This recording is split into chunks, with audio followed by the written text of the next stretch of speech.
savais que les montagnes de Roumanie étaient aussi incroyables? Parce que moi non. Et aujourd'hui, je t'emmène avec moi faire l'ascension du plus haut sommet de Roumanie. Salut, moi c'est Bastien. Et je pars explorer l'Asie par les routes de la soie avec un ancien camion de pompiers.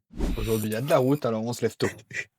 Il est 4 heures du mat. Et aujourd'hui, c'est rando. J'avale un petit déj et je décolle de mon spot de bivouac. Direction le haut de la Transfagaran, la route mythique de Roumanie. N'oublie pas qu'ici, les ours, ils mangent pas de pizza. J'attaque la rando de nuit en faisant la connaissance de Bernard le renard. Dès les premières lueurs du soleil, je comprends que cette rando va être magique et physique, parce que le programme est chargé. Je dois faire 26 km, 2600 de dénivelé positif et passer 7 sommets pour atteindre le Moldovenu, le plus haut sommet de Roumanie. J'ai jamais fait autant en une journée et honnêtement, je sais même pas si je vais y arriver. Mais là, tout de suite, je prends mon pied. Je suis le seul à des kilomètres à la ronde, le chemin et les montagnes sont magnifiques. J'enchaîne les crêtes et les vallées, croise un nouveau petit pote et je me fais même siffler. Vous entendez? Ça c'est Michel.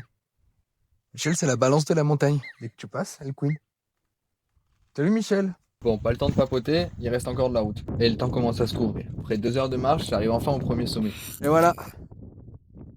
Moi je tout piche tout. En passant la crête suivante, je tombe sur un spectacle magnifique, des cascades de nuages. Bon, la suite, elle sera dans le brouillard, mais je continue à enchaîner les sommets. Là, il y avait le deuxième sommet. Troisième sommet.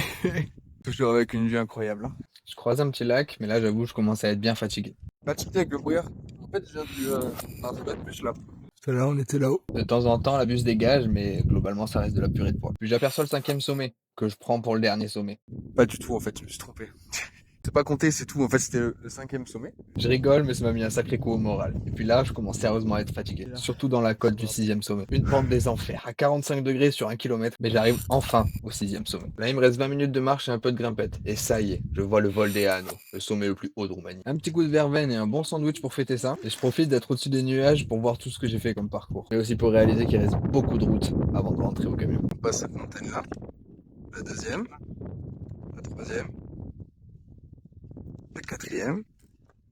Et Marco, il est derrière cette montagne tout là-bas. Alors je me remets en route parce qu'il me reste 7 heures de marche et il fait nuit dans 6 heures. Ouais, la fin de la rando, elle sera dans la nuit. Bilan des courses, 14h30 de marche, des jambes qui tremblent, mais surtout des souvenirs incroyables en tête.